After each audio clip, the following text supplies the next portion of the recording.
Olá, pessoal, estamos de volta com o curso de Angular. Hoje nós vamos continuar falando sobre formulários reativos. Nós vamos começar a entrar em assuntos um pouco mais avançados sobre formulários e hoje nós vamos aprender como desenvolver um serviço de mensagens de erros para que todos os nossos formulários e todas as mensagens de erros da nossa aplicação possam ser mostradas de forma consistente em todos os formulários. Até agora aqui no curso, a gente desenvolveu diversos tipos de campos e nós também adicionamos validações nesses campos e adicionamos mensagens de erros a cada validação também. Então, por exemplo, do nome ser obrigatório, colocamos nome obrigatório, ponto, e-mail obrigatório, ponto. Só que, quando nós estamos trabalhando num projeto, geralmente, mais pessoas também vão trabalhar nesse projeto. E mesmo que a gente tenha um padrão para o projeto, às vezes pode acontecer de um desenvolvedor, por exemplo, esquecer que tem que colocar o ponto no final da mensagem. Então, uma pessoa vai colocar o ponto, a outra pessoa não vai colocar um ponto. E, querendo ou não, essas pequenas coisinhas ajudam para que o projeto tenha uma certa consistência em telas diferentes. E, para o usuário, consistência também é importante. Então, o que nós vamos fazer hoje é desenvolver um novo tipo de campo control erro. Eu vou manter esse daqui para questão de histórico. Então, nós vamos desenvolver um novo componente, só que esse componente vai automaticamente mostrar qual que é a mensagem de erro. A gente não vai precisar passar a frase. O próprio campo, através de um serviço, vai saber qual mensagem de erro utilizar. Então, eu vou começar.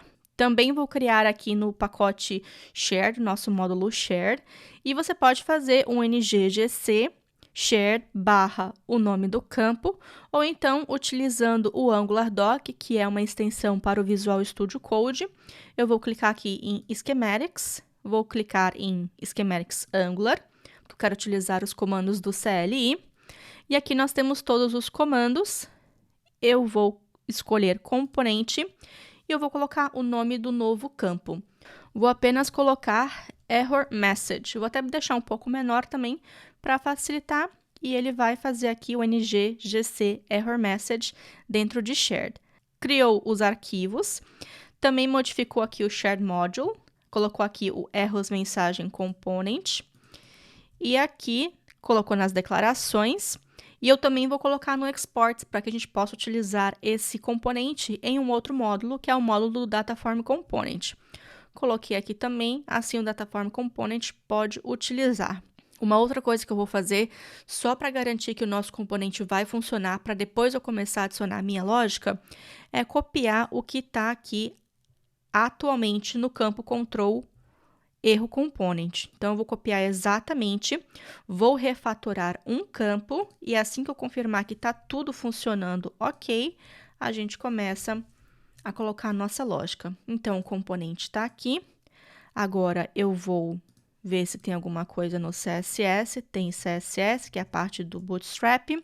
E vou copiar também o HTML. Então, tem aqui o HTML. Vou fechar tudo. Vou pegar aqui qual que é o seletor e eu vou vir aqui no campo nome. Então, eu vou pegar o primeiro e vou refatorar aqui só para ter certeza que está tudo funcionando ok. Aqui no terminal, vou fazer o ngServe e a gente vai confirmar na tela se o nosso projeto continua funcionando.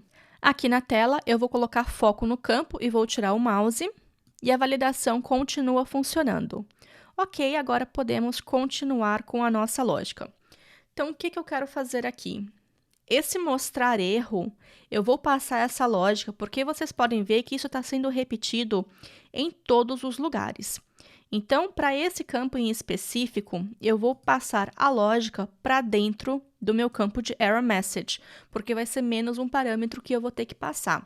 O que nós precisamos para poder passar essa lógica aqui dentro para esse componente é receber o próprio controle, porque aqui a gente está pegando o formulário.get e o nome, e isso daqui retorna um form control. Então, aqui eu vou colocar um outro input e vou colocar o meu control, que vai ser form control. Então, vou botar aqui um form control, e a gente também não pode esquecer de fazer o import. Aqui é só Angular Forms. Agora, nós vamos adicionar uma nova propriedade. Aqui no TypeScript, isso é uma coisa bem importante, a gente pode criar, por exemplo, um método getErrorMessage, que eu vou colocar aqui, ou então, o TypeScript também permite que a gente declare uma propriedade, um atributo dessa classe, e já crie um método get para ela. Então, esse método, essa propriedade errorMessage, ela não vai ter um método set, nós não poderemos atribuir um valor a essa propriedade, mas poderemos obter o valor. E esse valor vai ser calculado em tempo de uso no nosso template. Vou botar aqui um null, que ele precisa. E para a gente chamar aqui depois, olha, eu vou pegar dentro do ng-oninit, a gente não faz um getErrorMessage, tá? Isso aqui não funciona e dá erro. Mas se a gente fizer um this ponto, vocês podem ver que está listado como uma propriedade e não um método. E é assim que a gente vai usar lá no nosso template depois também.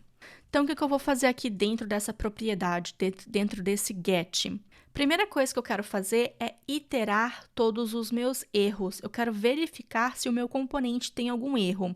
Então, a gente sempre vai mostrar uma validação por vez e se o usuário acertar a validação, acertar o campo e ainda tiver outros erros, o formulário automaticamente vai mostrar qual que é o próximo erro. Então, sempre vai ser o primeiro erro que vai ser mostrado na validação. E assim a gente não mostra duas validações errôneas ao mesmo tempo. Então, a primeira coisa que eu vou fazer aqui é iterar quais são os erros do nosso controle. Aqui eu vou botar um const, você também pode utilizar let. Vou botar aqui um property name, que vai ser o nome da minha propriedade, e vou utilizar o for-in também da ECMA, e aqui eu vou pegar o meu control, e como com esse controle é um tipo form control, nós temos aqui os errors. Então, essa propriedade que tem todos os erros. Antes de mostrar, a gente vai conferir se esse controle erro tem mesmo essa propriedade. Então, aqui eu vou utilizar o método do JavaScript, que é o hasOnProperty, só para conferir que esse property name é realmente uma propriedade desse objeto, e a gente precisa fazer isso quando a gente utiliza o for-in, pelo menos aqui nos projetos Angular, por conta do lint, ele dá erros, a gente não faz isso. E eu vou colocar aqui as minhas configurações também, a minha lógica para verificar se esse campo é um campo válido. Então, aqui eu vou utilizar o touched, que eu já utilizava, e a gente pode colocar outras coisas aqui também, como, por exemplo, o dirty, se você quiser também. Eu vou deixar o touched assim, porque mais para frente a gente vai refatorar esse formulário mais uma vez para colocar uma lógica um pouco mais inteligente. Então, eu vou deixar apenas o touched. E nesse if, eu vou retornar a minha mensagem de erro. Então, aqui eu vou botar um to-do, e o que nós vamos fazer? Nós vamos construir o nosso serviço. Aqui a gente já criou uma classe que é o Form Validations, que tem todas as validações de formulário que a gente já fez. E todos esses métodos são estáticos. Aqui eu vou criar também um outro método estático que vai retornar a mensagem de acordo com o erro. Então, aqui, por exemplo, eu vou botar getErrorMessage e ele vai receber o nome do campo, porque assim a gente pode colocar, por exemplo, nome é obrigatório ou no lugar de só é obrigatório. Eu acho que, particularmente, fica mais legal para o usuário ver o nome do campo junto com a mensagem. Porém, se você não quiser, não precisa. Então, aqui o nome do campo vai ser uma string. Também vou passar o nome da validação ou o erro em si. Então, vou botar aqui um validator name, que geralmente é isso daqui, olha, o equals to e etc. Então, validator name, que também vai ser uma string. Aqui, eu vou criar uma outra variável, que vai ser a minha config, que vai ter tudo que eu tenho aqui, todas as minhas mensagens de erro. A gente pode começar com a mais comum, aqui vai ser chave, valor, então aqui eu vou botar uma chave que vai ser uma string. O valor também vai ser uma string. Na segunda parte eu vou utilizar um string template da ECMA para a gente poder utilizar aqui a mensagem e fazer a concatenação de forma mais simples. Aqui, por exemplo, no nosso formulário, nós temos o validator required. Então, o primeiro que eu vou colocar aqui é o required. E aqui nós vamos também seguir o padrão, como, por exemplo, nome é obrigatório. Então, primeiro eu vou colocar o nome do campo. Então, aqui vai ser o field name. E aqui nós vamos colocar é obrigatório. Então, vai ter um espaço, é obrigatório, ponto. Então, assim, todos os campos de formulário que utilizarem esse Error Message Component já vai ter a validação automática. E não importa se você tem 5 ou 10 pessoas trabalhando na sua aplicação, todo mundo vai utilizar a mesma mensagem de validação. Aqui é field name. O segundo eu vou utilizar como exemplo o min length ou max length.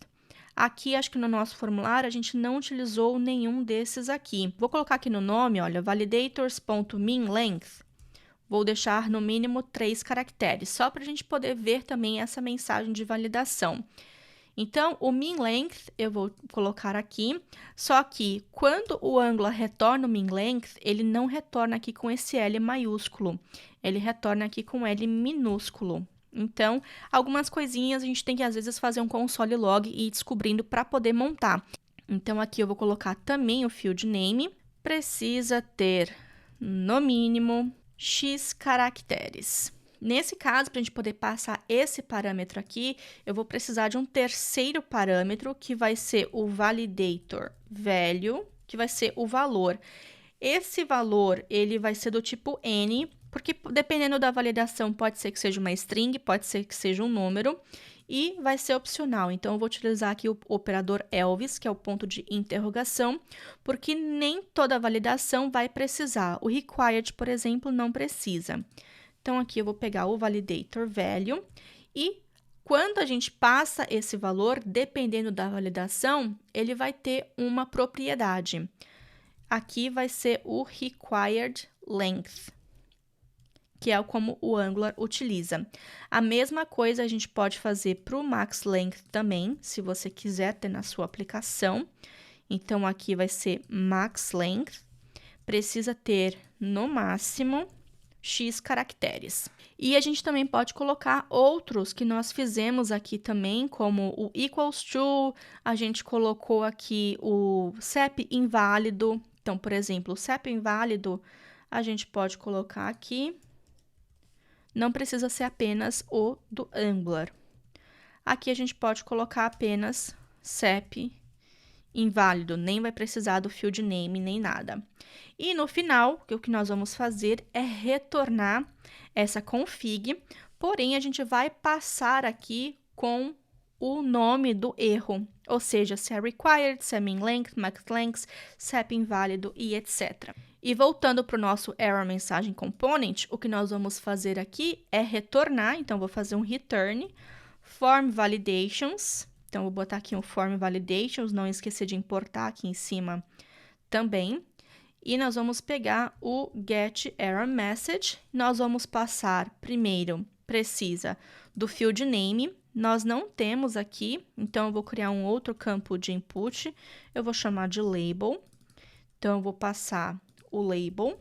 Vou passar também, como segundo parâmetro, o validator name, ou seja, qual que é o nome do erro, que aqui é o property name. Então, property name. E terceiro, nós precisamos do objeto, ou seja, esse validator value. Por isso que eu falei para vocês que aqui a gente pode passar qualquer coisa. Pode ser uma informação que seja útil. Caso vocês criem validações específicas, pode passar alguma mensagem aqui um pouco melhor para utilizar aqui dentro como validator value também. Então, aqui o que nós vamos passar é o thisControl. Então, para fazer o acesso é o thisControl errors. E nos errors, a gente pega exatamente o objeto do property name também. E caso isso não exista, vai passar como undefined ou nulo. Nós vamos modificar aqui o nosso Dataform Component. Nós não vamos receber mais mensagem de erro e também não vamos receber mais o mostra erro. Então, aqui, o que nós vamos fazer no Error Messagem Component é utilizar esse Error Message. Então, se o Error Message for diferente de nulo, a gente vai mostrar qual que é a mensagem de erro. E é basicamente isso que nós vamos modificar aqui. E a gente não pode esquecer também que agora nós temos dois outros inputs. Então, o primeiro é o controle. Então, aqui nós não precisamos disso mais. E nem precisamos também da mensagem de erro. Aqui pode ser o formulário. Então, formulário get. E aqui eu vou pegar o controle em si, que no caso é nome. E o segundo input que nós precisamos, que é a label. A label aqui vai ser apenas uma string e eu vou utilizar o próprio nome também. Compilou. Vamos ver agora na tela se está tudo funcionando ok. Não tem nenhum erro no console, o que é um bom sinal. Vou colocar agora o foco no nome e vou tirar. Temos aqui agora que nome é obrigatório. E agora eu vou começar a digitar. E ele está dando um erro. Ele fala que o validator precisa de uma promise ou observable na linha 8 do dataform. Na linha 8 do nosso template. E deixa eu ver aqui. Na linha 8 é o input. Deixa eu ver a validação aqui. Opa! Aqui a gente precisa de um array, porque senão ele vai entender esse como o validator síncrono e esse daqui como o validator assíncrono. Como a gente viu na última aula, o primeiro parâmetro é o valor inicial, o segundo parâmetro as validações síncronas e o terceiro parâmetro as validações assíncronas. Então, aqui a gente não tem validação assíncrona, então precisa estar dentro de array. Voltando para a tela, vou começar a digitar e a gente já tem a validação aqui, ó, precisa ter no mínimo 3 caracteres. Se eu colocar aqui um max length também, então aqui eu vou botar um max length só para a gente brincar, max length, e eu vou botar 5. Nome precisa de no mínimo 3 caracteres e 5 caracteres. Então, como vocês podem ver, tá tudo automático e a gente não precisa se preocupar com isso. E agora o que nós podemos fazer é refatorar esse código para que todos os campos do nosso HTML utilizem esse componente no lugar do app campo control erro. Assim a gente pode deixar também o nosso HTML mais limpo, vai ficar mais fácil de ler e também isso vai facilitar a manutenção desse projeto no futuro. Por hoje é só. Lembrando, como sempre, que todo o código-fonte está disponível no GitHub. E é isso, pessoal. Espero que vocês tenham curtido mais essa aula. Vou ficar esperando pelo feedback de vocês. E, por favor, não esqueçam de deixar um joinha aqui no YouTube para poder ajudar com a divulgação do curso. Até a próxima!